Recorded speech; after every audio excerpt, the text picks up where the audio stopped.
कितनी शांत, सौम्य, शीतल होती है एक बहती नदी।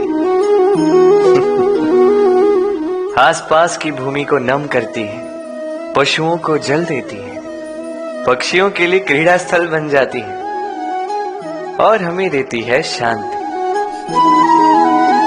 किंतु बाढ़ में जब यही बहती नदी प्रकोप पर उतर आती है, जब अपना रौद्र रूप धारण कर लेती है, कुछ नहीं छोड़ती। वन, घर, शहर, पर्वत तक तोड़ डालती है ये शांत बहती नदी। अब इसी प्रकार होते हैं हमारे भाव। जब तक शांत है, जब तक नियंत्रण में, तब तक सदा आपको सुख देंगे। किंतु यदि ये अनियंत्रित होकर बाहर निकले, सर्वस्व का अंत कर देते हैं। इसलिए भावनाओं के नियंत्रण में नहीं, भावनाओं को नियंत्रण में करना सीखें। आप जीवन में बहुत सफलता पाएंगे। राधे राधे। ये मुद्रा, अब सोचिए ये हमारा जीवन है। अब इसमें सुख और दुख, इस मुद्रा के, इस जीवन के दो पहलू। किंतु हम जब भी ईश्वर से प्रार्थना करते हैं, सदैव सुख ही मांगते हैं। और ये सुख आता भी, और सुख आते ही व्यक्ति सर्वप्रथम उनको भूल जाता है जो दुख में उसके साथी। अब ऐसे में वो उनकी सहायता तो नहीं करता, वो करता है उपकार। और अब इस उपकार के बदले लोगों से स्वयं के लिए वो श्रद्धा चाहता। अब श्रद्धा, इस भाव के कारण वो स्वयं को दूसरों से अधिक श्रेष्ठ, स्वयं को दूसरों से भिन्न समझ लेने पर विवश हो जाता है। और अलग होने के कारण उसमें जागता है अहंकार, और ये बनता है उसके पतन का निमित्त। अब इसमें क्या किया जाए, क्या मांगा जाए ईश्वर से, ये प्रश्न उठता है। तो मांगिए सुख केवल उतना ही कि अहंकार ना आ जाए, और दुख उतना ही कि आस्था न चली जाए। राधे राधे। स्वप्न, हम जीवन में स्वप्न देखते हैं, उन्हें पूर्ण करने का पूर्ण प्रयास करते हैं। किंतु ये स्वप्न पूर्ण ना कर पाने की स्थिति में हम टूट जाते हैं, बिखर जाते हैं, और फिर ये बोझ हम आने वाली पीढ़ी पर लगभग लाद देते हैं। हम सोचते हैं कि जो हम ना बन सके, हमारी संतान अवश्य बने। जो हम कभी ना पा सके, हमारी संतान अवश्य पाए। ये विचार अनुचित प्रतीत नहीं होता, किंतु ये भूल है, और यही भूल हम कर बैठते हैं। संतान प्रकृति और परमात्मा का आशीर्वाद है। उनके भीतर उनका अपना एक अस्तित्व छिपा है। तनी गौर से देखिए तो सही। आपने केवल उस संतान को जन्म दिया है, उसका जीवन आपका नहीं। इसलिए अपने संतान के साथ रहिए, समय व्यतीत कीजिए, उन्हें प्रेम दीजिए, भरपूर प्रेरणा दीजिए। किंतु प्रेरणा दीजिए उसका अपना स्वयं का अस्तित्व बनाने, उसके स्वयं के स्वप्न पूर्ण करने, ना कि अपने अधूरे स्वप्न पूर्ण करने। उनके अस्तित्व को निखर कर उठने दीजिए। राधे राधे।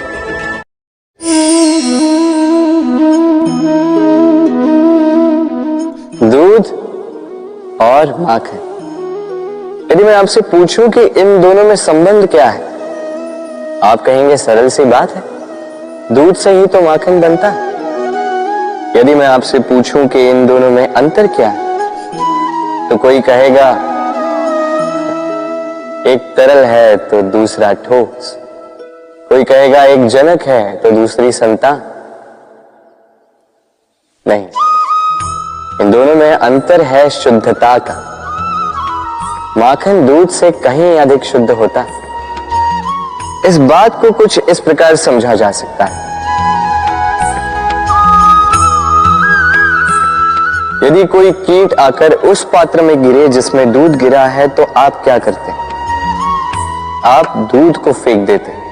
किंतु यदि कोई कीट आकर उस पात्र में गिरे जिसमें माखन रखा गया तो आप क्या करते? आप उस कीट को निकाल कर फेंक देते हैं। ये कीट मैला है, ये कीट दूषित है। और यदि हमारा मन निर्मल ना हो तो ये कीट हमारे मन को भी दूषित कर देगा, उसे मैला कर देगा। किंतु यदि हमारा मन माखन की भांति शुद्ध हुआ तो कुविचार को स्वयं से जाना होगा। स्मरण रखिएगा, इस संसार में कीट तो रहेंगे, अब दूध बनना है या माखन, निर्णय आपका। राधे राधे। आपने जीवन में कभी न कभी किसी पौधे को जल तो दिया ही होगा।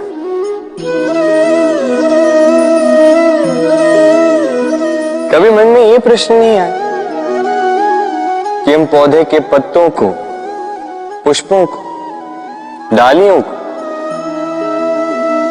उन्हें तो हम कभी पानी नहीं देते, फिर भी कैसे उन तक पानी पहुंचता, फिर भी कैसे वो जीवित रहते?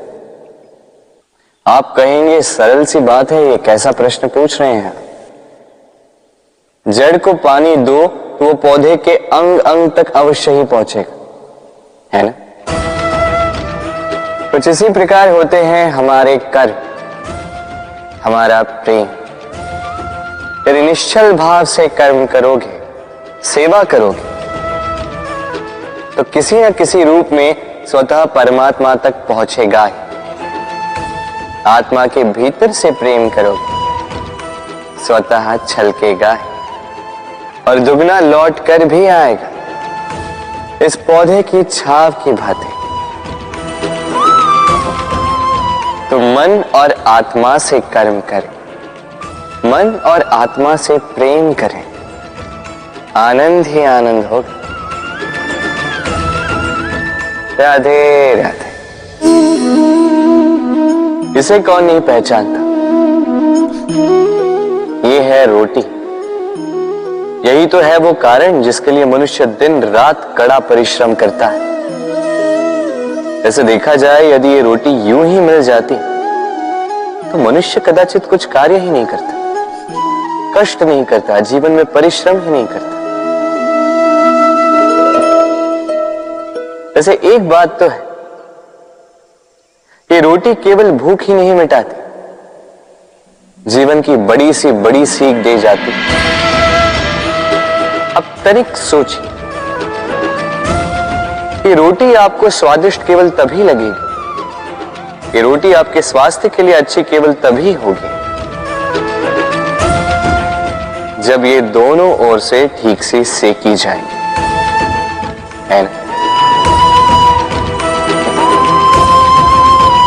हमारे जीवन में संबंध भी कुछ इसी प्रकार होते हैं। यदि दोनों ओर से अच्छे से निभाए जाए तभी आपको आनंद देते। इसलिए केवल पाने के लिए आतुर ना रहे, लौटाने में भी विश्वास रखें। क्योंकि जब एक संबंध में दोनों ओर से प्रेम होगा, दोनों ओर से करुणा होगी, कुछ करने की चाह होगी, तभी वो संबंध आपको जीवन में आनंद देगा। तो जब जब रोटी खाएं, स्मरण करें कि आपको आपके संबंधों को भी इसी प्रकार मधुर बनाना है। मन प्रसन्न होकर बोलेगा, राधे राधे। सूर्य और चंद्रमा दोनों आकाश के अमित चिन्ह, दोनों प्रकाश देते हैं, किंतु इन दोनों की सदैव तुलना की जाती कि कौन अधिक शीतल है तो कौन अधिक उग्र, कौन अधिक तेजवान है तो कौन अधिक कांतिवान।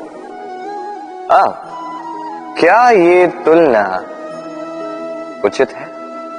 कदापि नहीं, क्योंकि ये दोनों भले ही प्रकाश पुंज हो, किंतु ये दोनों भिन्न है। दोनों का अपना अपना महत्व है और दोनों का अपना अपना समय है जब ये चमकते हैं, तो इनकी तुलना अनुचित है। और इसी प्रकार हमारे जीवन में भी तुलना अनुचित ही होगी। स्वयं की तुलना किसी और से कभी मत कीजिएगा। यदि कोई और आपकी तुलना किसी और से करे तो उस पर ध्यान मत दीजिएगा, क्योंकि इस तुलना से स्वयं को हीन समझ लेना आपके हित में नहीं, ये आपके लिए लाभदायक नहीं। बस प्रयास करते रहिए, स्वयं को निखारते रहिए और सही समय की प्रतीक्षा कीजिए, क्योंकि सही समय आने पर ये आपके गुण, आपकी महत्ता बढ़ाएंगे। राधे राधे। जीवन में सभी महान बनना चाहते हैं, सभी बड़ा बनना चाहते हैं, किंतु बड़ा बनते कैसे हैं?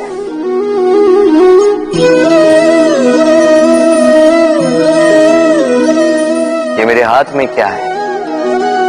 राई का बीज? नहीं, ये बरगद का बीज है। इतना छोटा कि बड़ी सरलता से अन्य बीजों में घुल मिल जाता है, बड़ी सरलता से धरती में समा जाता है, किंतु जब ये वृक्ष बनकर उभरता है, उसके पश्चात जब गिरता है, समस्त वातावरण को हिला देता है। कुछ इस प्रकार बड़ा बनिएगा, बरगद का बीज, बरगद का वृक्ष। और यदि जीवन में आप इसी प्रकार बड़ा बनना चाहते हैं, सर्वप्रथम अपने अहम को, अपने अभिमान को छोटा कर दीजिए, इतना छोटा कि आप सबके साथ बैठ सकें, किंतु भीतर इतना बड़ा बन जाइए कि जब आप उठें कोई और बैठा ना रहे। राधे राधे।